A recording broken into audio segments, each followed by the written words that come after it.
Somos Bárbara y Beatriz y desde CEPAS y en cada episodio estamos esperando abrir una ventana a diferentes experiencias de personas migrantes y refugiadas, celebrando sus fortalezas, su resiliencia, la riqueza de sus raíces, pero en especial los retos también que enfrentan y cómo sus voces, sus realidades importan y que aún, estando lejos de nuestra tierra, siempre nos conectan.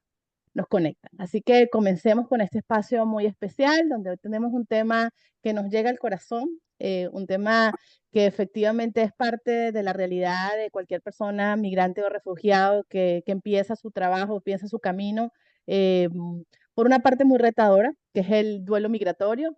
Y también, bueno, vamos a contar con una experta y una invitada en este tema, pues que vamos a conversar en este mes de diciembre, justamente el último mes del año, cómo eso se desarrolla en las personas, en la familia, en la dinámica, en los procesos. Así que muy contentas de empezar esta conversación entre amigos y que ustedes nos acompañen desde sus espacios y también sumen a la conversación de lo que estamos trabajando. Bárbara.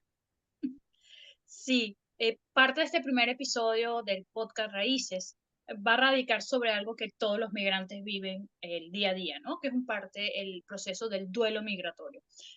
Vamos a tener como invitada, ya está con nosotros en la grabación, con Daniela Montes, quien es directora de Amamigrar, una ONG que se ha dedicado al tema de migración y duelo migratorio en España, y con el que vamos a tratar de conversar un poco este tema desde un punto de vista humano, realista, y tratarles de brindar a ustedes las herramientas necesarias.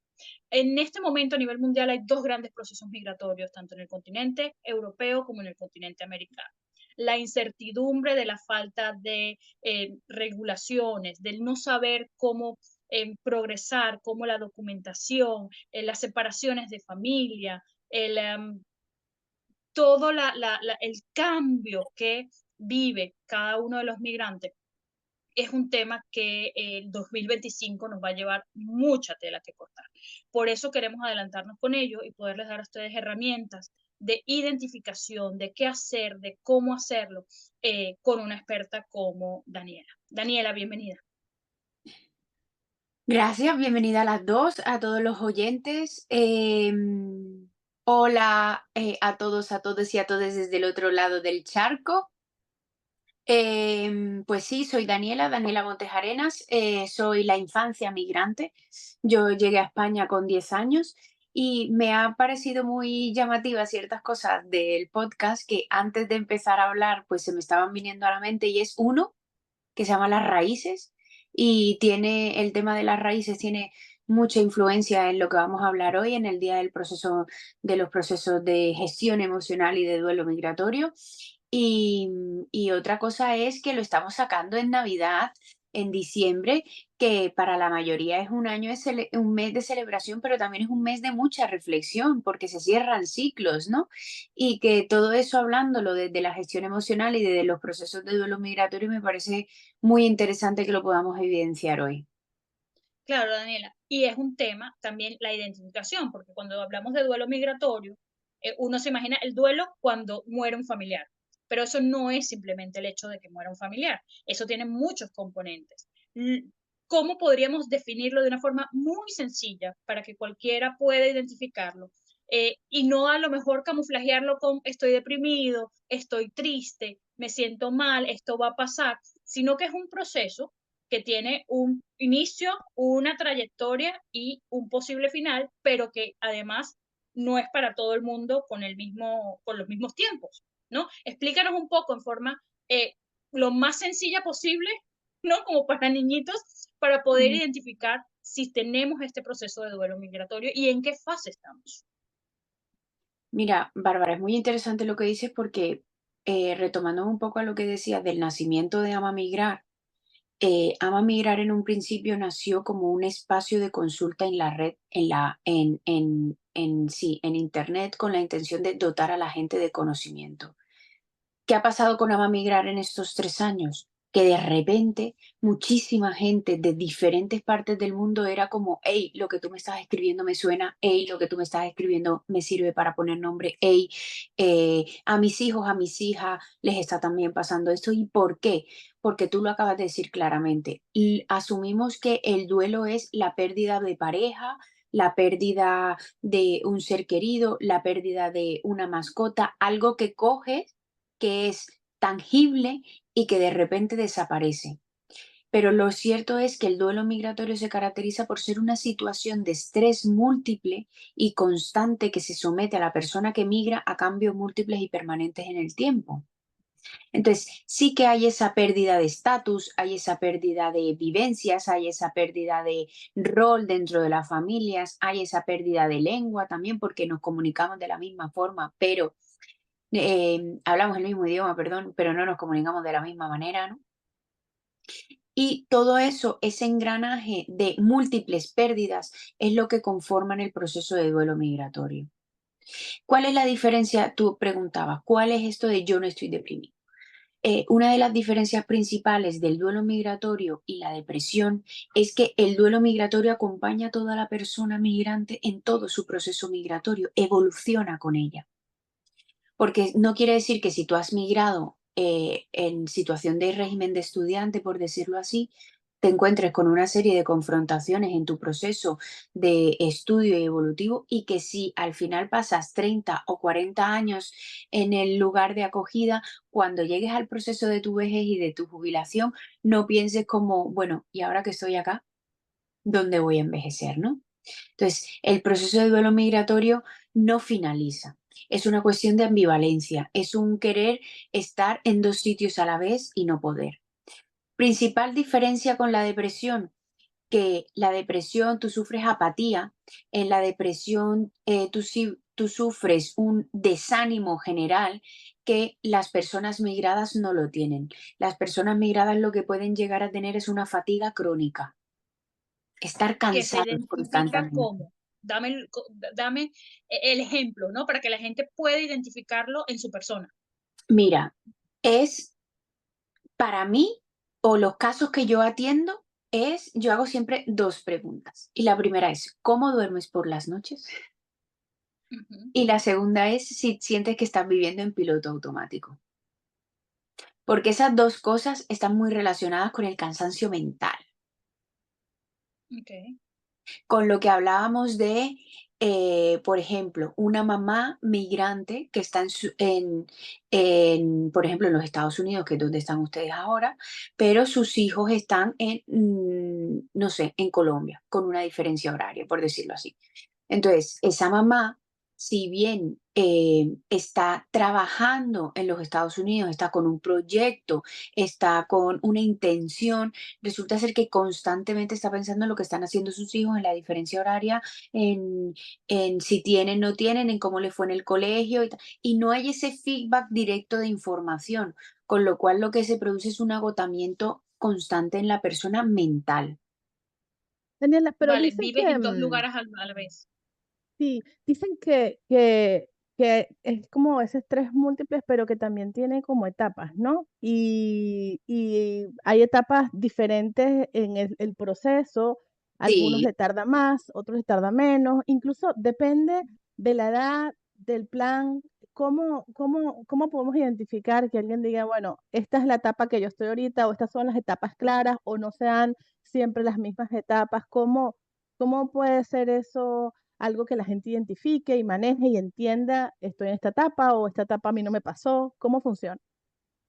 a ver, es que eso tú lo has dicho, Vivi, muy claramente. Depende del proceso migratorio. No va a tener una, no va a tener, por decirlo así, una misma situación de duelo, una persona que viaje y solamente sea por régimen de estudiante, en el que tiene claro que ha ido por 2 años y que de repente lo que pasa es que se encuentra por primera vez con racismo estructural, con discriminación lingüística, con que no ve la valía de los conocimientos que traía de su lugar de origen con lo que ha venido a estudiar, o con esa incongruencia que había de yo he proyectado que iba a migrar, iba a estudiar e iba a hacer una inversión económica con estos resultados y resulta ser que me encuentro con un montón de factores que no había tenido previsto desde la regularización para poder estar y vivir, y vivir legalmente, como puede ser la vivienda, como puede ser encontrar un empleo o como puede ser el estatus social. Es decir, yo vengo de mi lugar de origen teniendo, aunque sea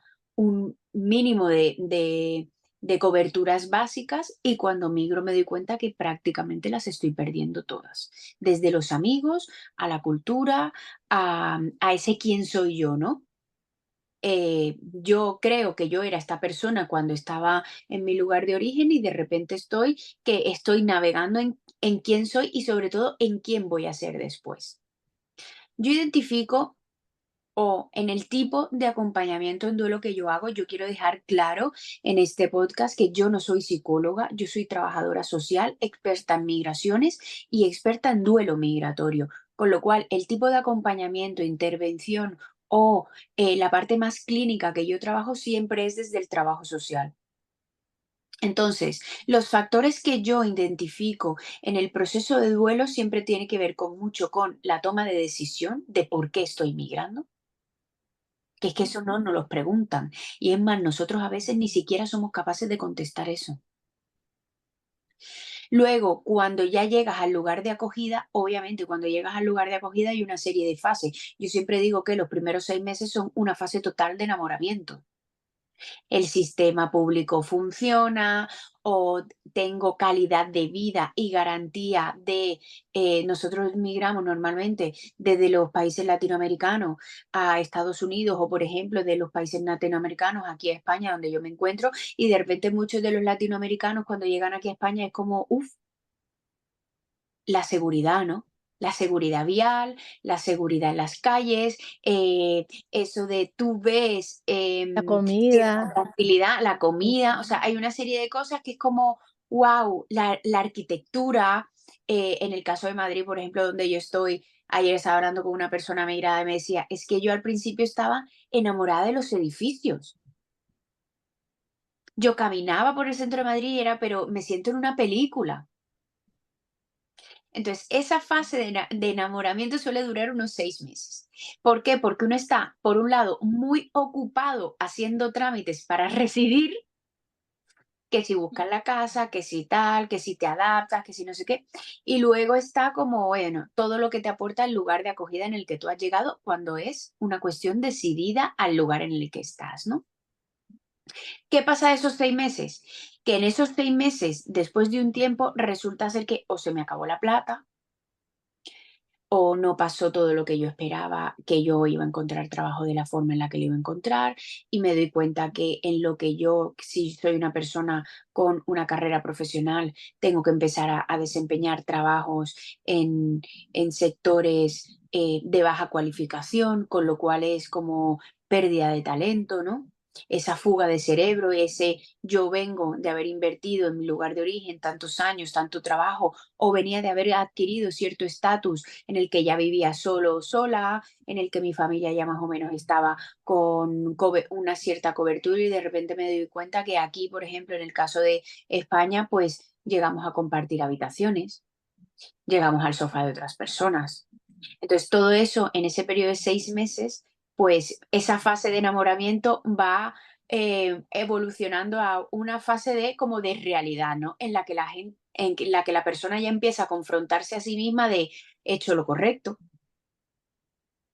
tengo que redefinirme, tengo que ver un poco las circunstancias en las que yo me encuentro, porque en el proceso de duelo migratorio hay un factor determinante que es como la falta de control. Una persona migrante tiene como un cóctel molotov de, digamos, si tuviéramos una ruedita para completar el 100, yo suelo decir es un 20% falta de control, un 20% de desesperanza, un 20% de ese sentimiento de frustración de querer hacer un montón de cosas, pero que como hay una falta de control porque al final eres una persona migrada y te tienes que establecer en unos estándares que ya te están dando de lo que tienes que cumplir para poder adaptarte, ¿no? Y esa necesidad constante también genera un proceso de soledad no deseada. Si a esto lo sumamos, porque lo estamos viendo en el adulto, pero Sí, muchas migran con los menores de edad, ¿no? Y ellos tienen su propio proceso migratorio, o sea, su propio proceso y duelo. tal cual. ¿Cómo hace un padre, no? Por el lado de los padres, ¿cómo haces para identificar que el muchacho en qué fase está y cómo ayudarlo? Y por la otra, ¿cómo el joven también lo puede identificar y cómo le afecta o no en su proceso de integración escolar? Lo primero yo creo que es trabajarlo desde origen con los niños y con las niñas. Porque es que nadie aborda la gestión emocional con los niños, las niñas y las adolescentes. Y nosotros, todo lo que tenemos como adultos, los niños y las niñas también lo tienen, pero ellos llegan a sistemas educativos que no son los mismos, a encontrarse con, si nosotros tenemos las dificultades para encontrar amistades o alianzas, resulta ser que a ellos se los estamos dando obligados porque tienen que entrar en un aula con 20 niñitos totalmente diferentes que probablemente ya se conozcan de muchísimo tiempo y que además yo soy el que habla diferente. Ujú. Y estamos en etapas donde lo que buscamos es la identificación para sentirnos parte del grupo y como comunidad y porque los estudios demuestran que las personas generamos mucha más endorfina y mucha más oxitocina a nivel grupal que individual. Entonces, estos niños al final empiezan a tener muchos sentimientos y sobre todo conductas de aislamiento social. Manejar esas conductas, como sobre todo, por ejemplo, en casos de adolescentes que empiezan por procesos de cambio o niños chiquitos que todavía no manejan el idioma, cómo detectarlos y cómo trabajarlos. Y en el caso de no haberlo hecho, ¿cómo afecta el futuro de esos niños, adolescentes en su adultez y cómo pueden tratarlo? Mi experiencia en lo que afecta es en un tema de identificación cultural. Porque de dentro de tu casa tú eres una cultura, pero para afuera tú tienes que ser otra para poder integrarte en esa sociedad. Nosotros de adultos, como la decisión de emigrar la tomamos nosotros, la tenemos mucho más clara. Pero es que con los niños, las niñas y los adolescentes, ellos no escogen la migración, la escogemos los adultos por ello. Entonces hay que trabajar el proyecto migratorio, porque realmente con ellos no se trabaja. No es como, bueno, ya llegamos aquí y vamos a plantearnos, yo aquí sí que recomiendo que debería haber un acompañamiento por parte de un profesional si queremos abordarlo bien. Al final, esto de, bueno, como son niños, niñas y adolescentes, pues se Se adaptan más adaptan fácil. rápido, ellos aprenden rapidito, hay como Sí, pero, estas frases de claro, ellos aprenden pero rápido el idioma. sí, Vivi, pero la cuestión es cómo lo aprenden. Porque cuando tú ya eres adulto te das cuenta de, bueno, a mí esto me dolió y no se lo dije a nadie. A mí me dolía que, bueno, tuve un caso que una persona afrodescendiente y en clase llegó a ser la única persona afrodescendiente en clase y le tocaban mucho el pelo, Mm. los niños y las niñas. Y ella, hasta que ya no fue adulta y no identificó eso como en su parte de su riqueza intercultural y en su parte de su riqueza de identificación cultural, no se dio cuenta que en el fondo esto era una cuestión de están invadiendo mi espacio personal y yo tampoco he sido capaz de poner límites porque nadie me ha enseñado a poner el límite de yo vengo de una cultura en la que estoy en clase con muchos niños afrodescendientes y para mí mi pelo no es una diferenciación y de repente llego a un sitio en el que mi pelo sí que lo es. Fíjate que hablas y fue parte de lo que nos motivó a hacer estas conversaciones, que tenía que ver con cómo no, a veces la nostalgia o recordar tu país lo haces con tristeza, pero como Ujú. al final también, y tú esa es la palabra, como esa riqueza cultural, esas raíces culturales, eh, cómo podemos mantener ese vínculo mientras que nos adaptamos. Sobre todo cosas que uno recuerda, por ejemplo, cosas que eran del colegio, rutinas que son propias de nuestra cultura, cómo traspasarlas o cómo compartirlas con nuevas generaciones, las canciones que se cantan en momentos especiales o los sabores, ese tipo de cosas que forman parte de las raíces, de la cultura, de lo que somos como de acuerdo a nuestra identidad, cómo pasársela a nuestros hijos, cómo mantenerlas en nuestro espacio, cómo mantener esos vínculos y cómo eso tiene una narrativa positiva y no nostálgica, porque mucha gente lo que hace es pasar la página, sobre todo yo lo digo como venezolana, yo me encuentro muchos venezolanos que, o también de Nicaragua, he hablado con personas migrantes y refugiadas que dicen que yo no quiero saber más nada de mi país, porque incluso son como capítulos muy dolorosos. Entonces, bueno, ¿cómo eso puede cambiar y cómo se puede manejar para que sea algo positivo y constructivo en la vida de las personas migrantes y refugiadas? Bueno, es que lo que tú acabas de decir es que a nivel sociológico y antropológico, lo que pasa que es que yo no tengo ahora mismo muy clara la teoría en mi cabeza. Dice que hay 4 formas que tienen las personas de adaptarse a los espacios nuevos, ¿no? Uno es la integración, el otro es intentar asimilar la cultura extranjera y olvidarse de la de origen. Entonces, todo eso afecta. El duelo migratorio al final, Vivi, está muy, pero muy relacionado con nuestra infancia y nuestras vivencias personales. Porque es en nuestra infancia donde nosotros aprendemos a resolver nuestros conflictos emocionales.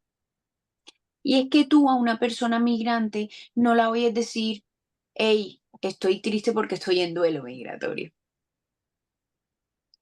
Ni siquiera una persona migrante cuando vuelve de vacaciones de su lugar de origen te dice como, tengo como especie de guayabo, resaca por todo lo que me ha podido estar pasando. No, lo metes en un cajón, lo escondes y sigues con tu vida porque tienes que sobrevivir. Es una lucha constante por la supervivencia. Y sacar las emociones es como tener tiempo para sacar las emociones y trabajarlas. ¿Qué ocurre con lo que decía Bárbara de infancia migrante? Pues que al final, si no se tiene el tiempo para trabajar esas emociones o esos procesos, muchos de los jóvenes van a intentar por identificación cultural ir a bandas, a grupos que no tengan, pues, digamos, lo que un objetivo positivo en la vida, por un tema de identificación. Y por eso son también fáciles a la hora de captar para mafias. Qué gran proceso son las migraciones no voluntarias, ¿no? Todos estos Ujú, procesos que estamos viendo en Europa, los que están llegando a través de las pateras, a través de mm. las embarcaciones, y en Estados Unidos, por ejemplo, y Centroamérica, todos los caminantes, los que van cruzando todos los países centroamericanos hasta llegar a la frontera sur de Estados Unidos, ¿no? Y te quería preguntar, ese grupo de personas que si tomas la decisión de salir, pero no a voluntad, es decir, no planificada. Muchos de ellos de la noche a la mañana por las circunstancias vividas, eh, tienen sentimientos. Y uno que marca mucho al migrante es el sentimiento de culpa. Culpa de Ujú. quien deja, culpa de lo que dejó, culpa de a lo mejor estoy viviendo esto por mi culpa, porque si hubiese hecho esto, hubiese hecho lo otro, hubiese cambiado, no hubiese tomado la decisión, me hubiese quedado, hubiese sido más fuerte, no soy débil. O sea, todo este enjambre de sentimientos, ¿no? Que pesa más que todo el tema de la culpa. Eh, ¿Cómo trabajarlo? ¿Cómo trabajarlo si, por ejemplo, no tienes la oportunidad de tener acceso a ayuda experta como un psicólogo, un terapista, sino que tú estás buscando tus propias herramientas para ir sanando en el camino? A ver, yo soy de las que intenta trabajar siempre la culpa. O sea, la culpa para mí, y esto a lo mejor en el podcast puede generar mucho debate, es una cuestión de nos crían siendo buenos o malos. Y en función de ese ser bueno o malo, gestionamos culpas. Yo creo que muchas veces, más que culpas, hay responsabilidades de por qué se toman las decisiones. Y eso también cambia un poco porque nos libera de los seres humanos tendemos a echarnos tierra en nosotros mismos, en nuestro tejado muchas veces cuando nadie más lo está haciendo. Tú lo acabas de decir, ¿no?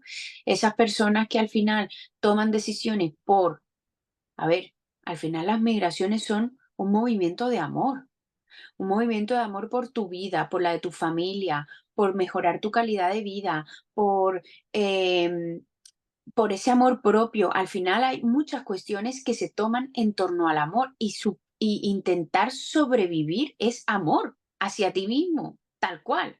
Pero no nos lo venden así. No, no, nadie te dice, oye, que lo que tú hiciste fue un acto de resistencia y de amor por vivir. Yo llevo una camiseta que no sé si se va a ver en el podcast, que dice que nadie es ilegal, porque la vida no es ilegal. Hay muchas cuestiones y hay muchísimas responsabilidades por las que los movimientos migratorios se llenan de culpa hacia el migrante. Pero la realidad es que las sociedades tienen responsabilidades.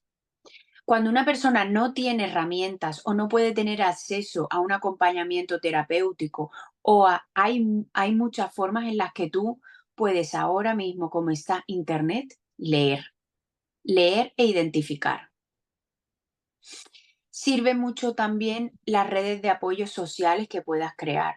Sirven mucho también entidades no gubernamentales o como digamos entidades civiles que te pueden ofrecer esos espacios en los que identifiques el dolor. Porque estas personas que tú hablas, estos caminantes que han pasado por varios países, que han llegado y han culminado, cuando llegan y culminan, al final nadie les pregunta cuántos muertos hay en su mochila. Nadie les pregunta cuánta gente dejaron por el camino. Y no solo la familia, sino los que van haciendo en el proceso. Tú esto que hablas de las personas del norte de África que llegan a España, tardan un promedio de 3 4 años en migrar, con una inversión económica. Entonces, no es simplemente yo cojo y me monto en una patera en la que he pagado 8.000 euros, no, es que si yo vengo de Ghana, he hecho un tránsito, si yo vengo de Costa de Marfil, he hecho un tránsito, si yo vengo de Venezuela y llego a Estados Unidos, yo paso por el Darién. Es que las personas que pasan por el Darién ya no deberíamos hablar de duelo migratorio, deberíamos hablar de estrés postraumático, porque han tenido que luchar realmente por sobrevivir físicamente. Y Las fíjate, personas Daniela, migrantes, dime, no, no, no, es que hablas de tantas cosas tan importantes que a veces cuando se habla de todo el tema de la movilidad humana no se toma en cuenta que tiene que ver con la dignidad de la persona, pero sobre todo con su capacidad de afrontarla emocionalmente, mentalmente, ¿no? Y hablabas de lo importante de hablar de las emociones, de eso, de conectarte con tus raíces, pero eso, herramientas prácticas, porque cuando hablabas del tema de supervivencia y ahora que justamente haces referencia al estrés postraumático, o sea, esas son palabras mayores, ¿no? No es que, ay, olvídate de eso, ya pasó, es que la gente lo tiene. Cuando nosotros hemos hecho, pues, las entrevistas con personas que cruzan el día y han visto y han tenido que pasar sobre los cadáveres y han visto situaciones de crueldad, de pérdidas de vida, de violencia sexual, que han tenido que dejar incluso familiares. Son cosas que son imposibles de superar muchas veces para las personas. Entonces, logras salir, pero realmente ¿cómo sobrevives? ¿Qué herramientas son esas herramientas de primeros auxilios? Y como decía Bárbara, que no son de amplia circulación, ¿no? No todo el mundo tiene la conciencia, incluso el privilegio de poder identificar la importancia de la terapia, de buscar un profesional, e incluso ese proceso a veces es complicado porque pues toca hacer un proceso de encontrar a esa persona, pero cómo entender que esto es un tema prioritario, qué es lo que te va a permitir y que son parte de la caja de herramientas que tienes que utilizar junto a otras, ¿no? Esa sería como la pregunta, cómo priorizar esto y qué otras herramientas son fundamentales? vale, te contesto. Pero antes voy a contestar otra cosa que al final me pongo a hablar y se me olvida. Me parece con los hijos y con las hijas muy interesante tener un día cultural. En mi casa pasó. En mi casa los domingos, como yo llegué con 10 años, era una vaina sagrada, salsa, arepa, chocolate y comida colombiana. Tanto es así que yo ahora acabo de ser mamá y mi hijo lo que comenzó primero a comer arroz que pan, comenzó primero a comer arepa que otra cosa, porque al final es la forma en la que tú transmites la cultura. Entonces yo de lunes a sábado era la niña que estaba en el instituto con otras personas, con tal, pero los domingos era como nos sumergíamos dentro de la familia. Y eso ha hecho que al mismo tiempo, ahora que ya estamos grandes y que tengamos el poder de elegir otras cosas, sigamos manteniendo esa riqueza cultural como colombianos. Entonces, no quería dejarlo pasar porque sí que es un ejercicio que se puede hacer, que no entraña mucho. Es como, sí, respetar que ahora estamos en otro sitio, con otra cultura, pero que hay un día en el que lo vamos a dedicar a revivir, contagiar, transmitir, porque la cultura se transmite con experiencias, con historias, con recuerdos, entonces todo eso sí que puede ayudar. Es ¿Mm? recordar la identidad que nos da felicidad Exactamente. y Y conectar ese olor, y vean, esos durante muchos sentimientos años, con un sentimiento positivo. Esos durante, recuerdos con un durante, sentimiento positivo. durante muchos años, ahora ya no, pero durante muchos años, toda la gente que venía de Colombia, yo siempre pedía las papitas de limón margarita.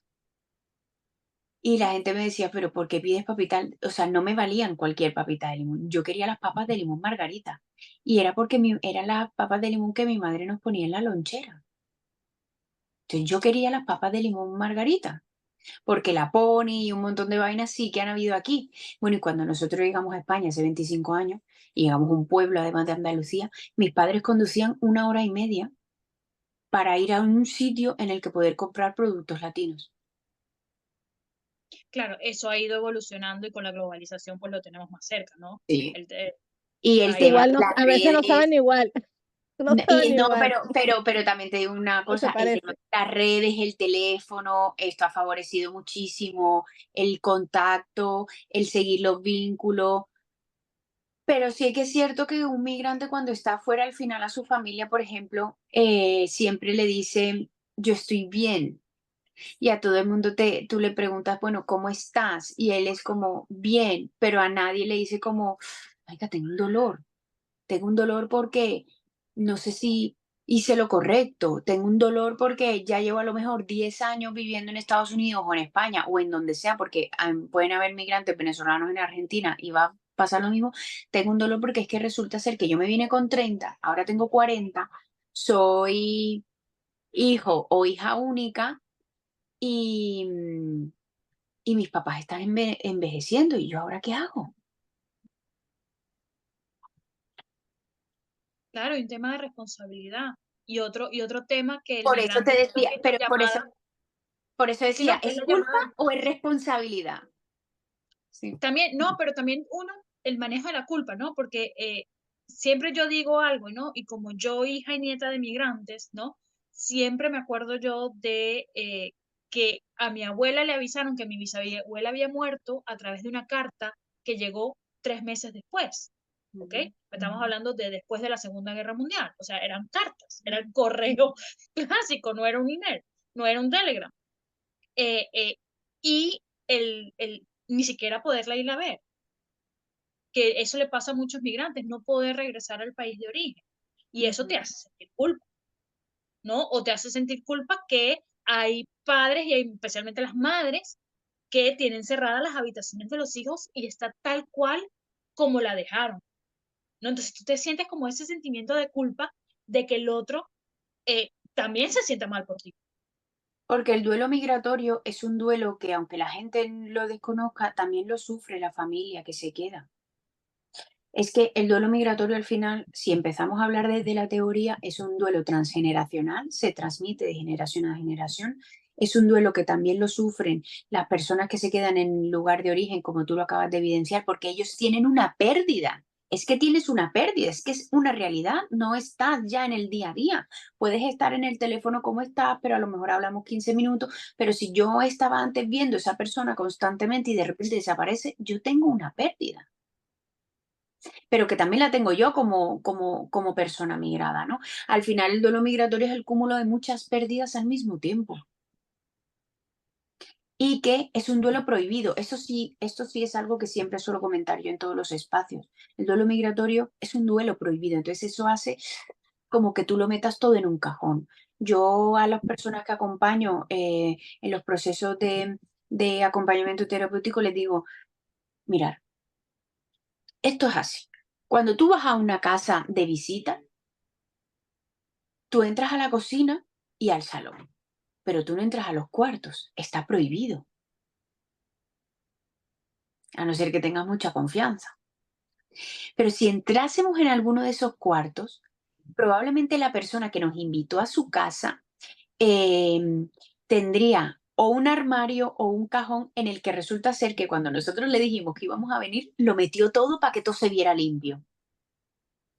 Pues esto es lo que pasa con una persona migrante. Lo mete todo en el cajón, todo en el cajón, todo en el cuarto, todo tal. Y luego llegan crisis vitales. Crisis que pueden ser la maternidad, que puede ser el haber obtenido la nacionalidad, por ejemplo, el tener la pérdida de un ser querido y no poder viajar, o el tener nacimientos y no poder estar. Estas crisis vitales, ¡boom!, hacen que tengamos que revisar todo lo que hay en el cuarto y en el cajón. Entonces, una de las herramientas que yo suelo utilizar y que creo que a las personas les puede venir bien es ahora en diciembre, que se hace reflexión de año, se escriban cartas a sí mismos, que es que tú lo acabas de decir, o sea, es un ejercicio. La gente ahora además en los procesos digitales en los que estamos nos hemos dejado de escribir, ¿no? Pero el escribirte cartas a ti mismo hace que salga esa voz interior. Yo estoy intentando escribir un libro y a ciertas amistades les pedí que por favor me escribieran cartas. Y una de mis amigas me escribió y me contestó y me dijo, hasta que no hice este ejercicio, no me di cuenta de las múltiples discriminaciones y violencias que había tenido y que me habían sentado mal, que me habían hecho sentir menos, pero que las había dado por normalizadas.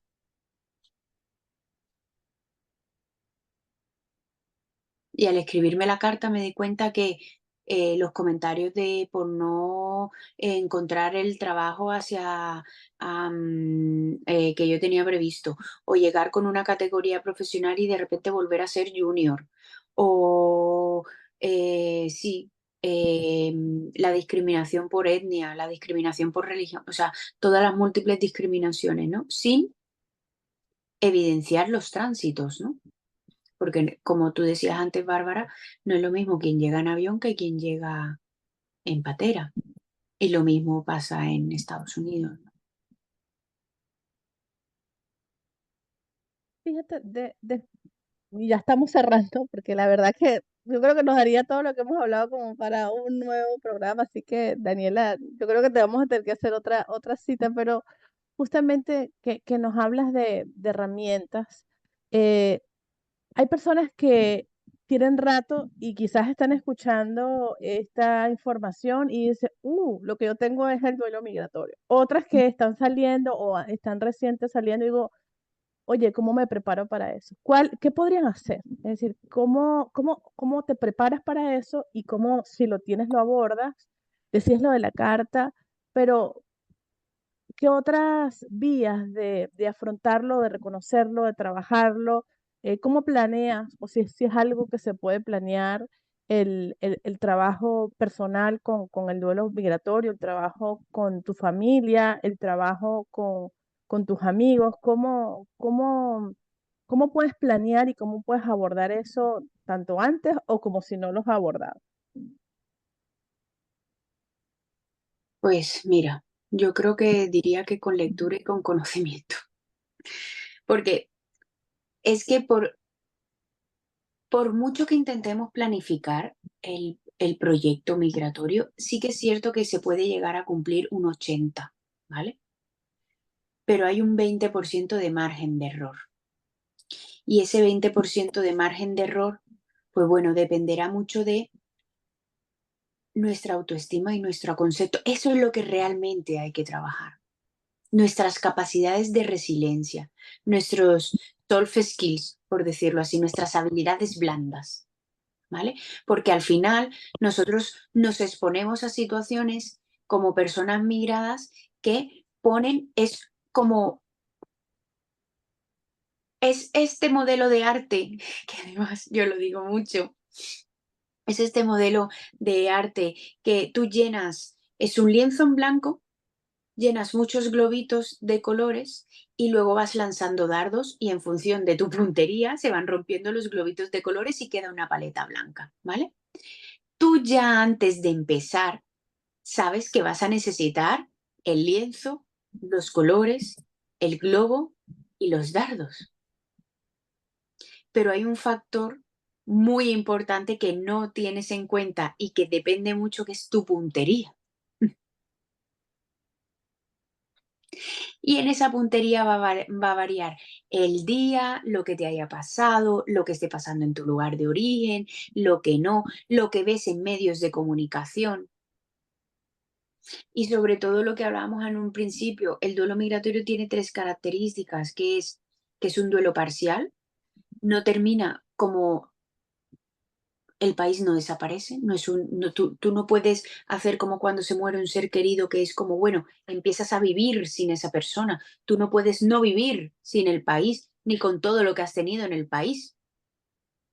Es un duelo ambivalente que se da sobre todo en fechas y festividades, o si vas de vacaciones, o si no vas.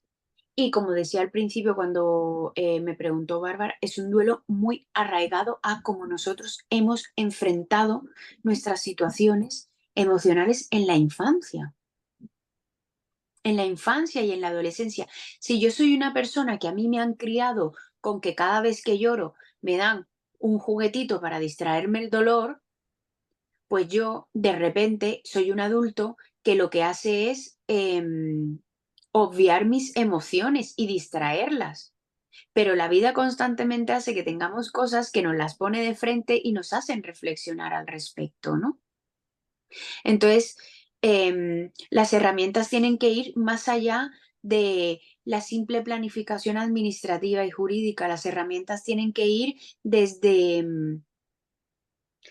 desde saber reconocerte a ti, desde empezar a trabajar tu autoestima, y eso se puede trabajar desde el lugar de origen, pero siempre es mejor que se trabaje en los lugares de acogida porque hay un factor sorpresa que tú no puedes controlar. Y saber pedir ayuda. Sí, que es un Porque, paso como fundamental, ¿no? Porque es que además eso también tiene como un eco en la salud. Se ha visto por estudios que las personas migrantes desarrollan una cierta capacidad de patologías con más facilidad, ¿no? Entonces, por el reprimirlo. Y te quería hacer, porque ya estamos como en el cierre del episodio de hoy, pero para que la gente te tenga a ti como herramienta o que los puedas ir guiando, dinos cómo te pueden contactar, ¿ok? Y, y qué son, cuáles son las actividades que vas desarrollando tú para que quienes nos escuchen y lo necesiten, pues sepan a dónde acudir. bueno, pues gracias, Bárbara, por este espacio ahora que voy a tener publicitario. A ver, como yo os comentaba, chicas, yo comencé el blog hace 3 años porque yo llevo muchísimos años trabajando en la migración, pero es verdad que yo soy esa persona que rompe las estadísticas, porque en España, por ejemplo, acaba de salir un estudio que dice que los hijos de migrantes llegamos a menos puestos universitarios por las condiciones en las que nos encontramos. Y resulta ser que a mí siempre me ha confrontado mucho como trabajadora social el hecho de que si nosotros constantemente escuchamos en todos lados que somos menos, que somos ilegales, que no nos quieren, que venimos a usurpar espacios, eso al final mina nuestra autoestima y nuestro autoconcepto. Entonces, ¿por qué nace Ama Migrar? Ama Migrar, que es www.amamigrar.com, nace con la intención de visibilizar todo eso, de cómo afectan los discursos de odio, cómo afecta la búsqueda de trabajo, cómo afecta las maternidades siendo migrante, cómo afecta que dentro de las culturas empresariales no haya una perspectiva migrante en los entornos laborales y cómo eso afecta al proceso de duelo migratorio. ¿Cómo trabajo yo desde Ama Migrar? Pues como lo he mencionado, trabajo con acompañamientos terapéuticos que pueden ser presenciales o online. Soy una fiel creyente de que el duelo migratorio se puede abordar temporalmente, es decir, un número de sesiones por no más de un número de sesiones determinadas, porque yo ya creo que cuando se pasa de ese número de sesiones ya es terapia, ya es otra cosa, ya no es un abordaje en duelo migratorio, porque el abordaje en duelo migratorio va a ir evolucionando. Entonces, ahora mismo, en ese proceso en el que se encuentra la persona, abordamos su circunstancia actual y si pasado un tiempo está en otra circunstancia, lo volvemos a retomar porque ya habrá adquirido herramientas de afrontamiento de las emociones totalmente diferentes a la persona que era actualmente, ¿no? Y porque irá evolucionando en su proceso migratorio. Entonces, yo escribo en el blog, intento escribir 2 veces al mes, no siempre lo hago como me gustaría, pero sí que es verdad que todas las entradas de blog, mira, me pasó una cosa súper bonita. Un migrante venezolano en una cafetería me escuchó hablar de Ama Migrar y de lo que estábamos hablando, y él estaba justo sentado al lado y tenía 54 años. Bueno, tiene, porque no ha fallecido. Me dijo, oye, ¿me puedes dar por favor la web entera para que yo pueda bichearla, no sé qué tal? Y yo le di el blog. Y entonces, curiosamente, me interesé por su historia. Yo soy una persona que me pongo a hablar hasta con la gente que está en el autobús. O sea, yo hablo mucho con la gente.